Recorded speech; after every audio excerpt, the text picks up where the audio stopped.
In this video, guys, look at responding to price spikes. Stay tuned.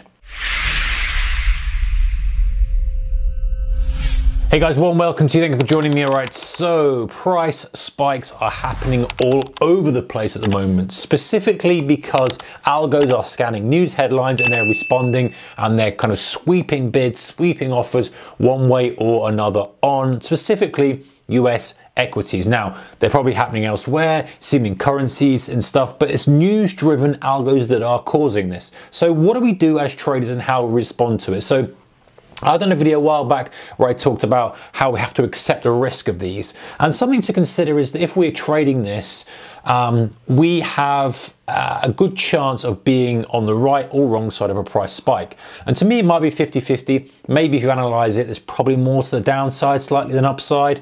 So you could say that you're slightly better off being short to take advantage of these rather than the other way around. However, the point is, if you're not in a trade and it doesn't stop you out, what should you do if you see a price spike? So I'm going to run through some of the options that we can do and how we can either make sure it doesn't hurt us or maybe take advantage of it with some kind of loose rules. Again, this is something that in the scheme of things to be looking at is probably way down the list. You're better off concentrating and focusing on, you know, some of your setups and kind of accepting these spikes because they may end up disappearing after news has died down, etc. But if there's something you want to look at, then let's have a look together and see what's going on. Let's hit the screens. All right, guys, so I've got a SPY ETF up here just purely because I think that it's liquid enough to not blame it on illiquidity. There's lots of volume in it, and it obviously means that that's going to show up on things like S&P 500, of course, but also on the Dow. If you're spread betting the Dow CFD, trading the Dow, trading the YM futures direct on the exchange, same kind of thing.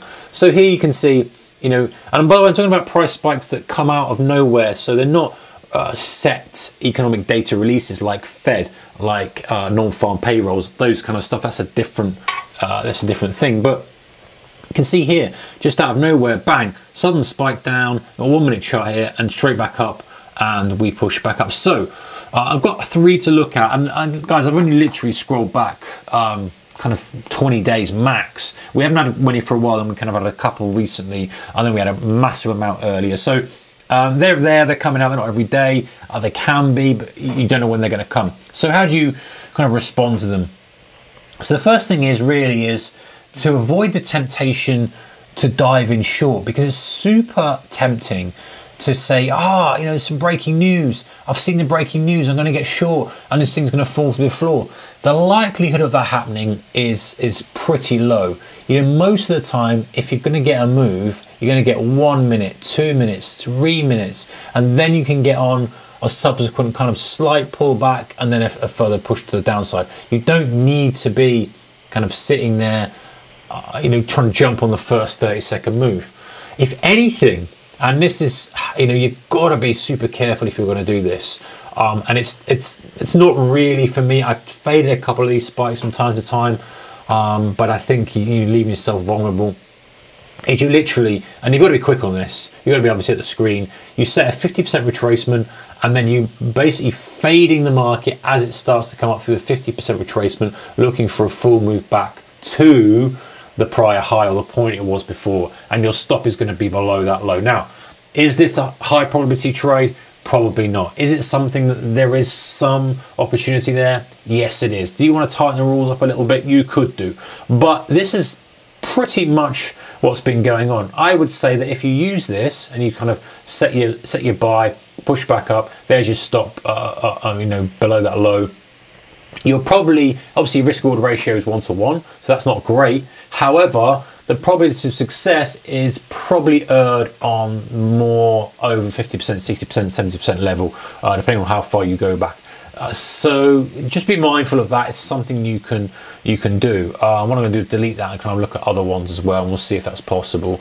But the main thing is, guys, is not to get caught in it, because if you get caught in it, then you're going to end up, you know, chasing the lows, and you're very, very vulnerable to, you know, there's a lot of risk in this, doing this type of stuff, because if you get it wrong, it can just whip back 50 points, 60 points, if you're trading Dow, for example, in a heartbeat. you know, before you've even got had chance to put any kind of limits on or any stops in.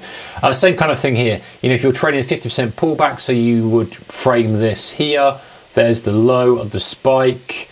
Obviously, the lower it goes, so you'd be here. Your 50% pullback would be here, so you'd be long at this point. Your stop would be there, and then you'd be coming out here. Again, you know, super careful with this because it's literally in a few minutes. And obviously, this is slightly different because the low wasn't on the first thing, so you just keep moving it.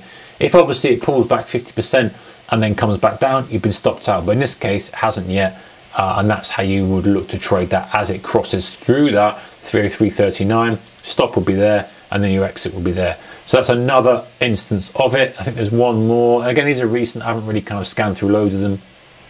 Same kind of thing here. Now, assuming guys, we can't quite see, assuming that you went to lows before you went to highs, then this one is another win. So you're in here, 302.41. Do you know what? We can probably, I don't think we can go any lower than that actually. 102.40, 302.41, and then your target's up here, 40 odd cents on the Dow, sorry, on the SPY, whatever that was on the Dow. So again, this just came out of nowhere yesterday.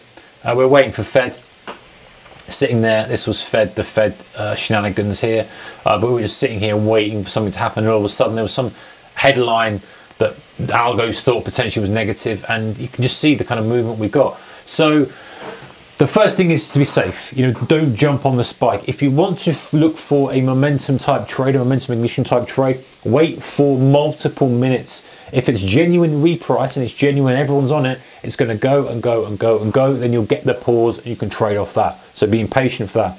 If you want to leave it, I think that's probably the best thing for the majority of people who's not getting involved in it. If you want to trade it, then those rules aren't a bad way of looking at it. Say, okay, it's a price spike, it's a fake out, it's come straight back up. I'm using that width of the stop, using that as the target, and expecting a high probability of success. Now, you've got to be so brutal with that stop. You cannot let that go, because if you're on the wrong side of it and it pops back up and then it just falls through the floor, you are vulnerable to slippage, you're vulnerable to all sorts of things. So this isn't like a top grade strategy, guys, but just some thoughts and ideas on if you see this, if you're quick enough and you like this kind of stuff, you're kind of a scalper, bit of an intraday trader, then maybe those are some rules you can build something from, kind of fading that price spike but waiting till you get the retracement, or even waiting, maybe being a bit more aggressive and waiting for a 25% retracement and then trading it like that, looking for a kind of structured trade 3-to-1 if you like. I mean, that's still feasible, but those are just loose parameters there, the 50% retracement using the 50% stop and target back to where it was. All right, guys, that is trading price spikes. Any thoughts on that? Comment section below. As always, take care and keep this managed. I'll see you in the next one. Goodbye.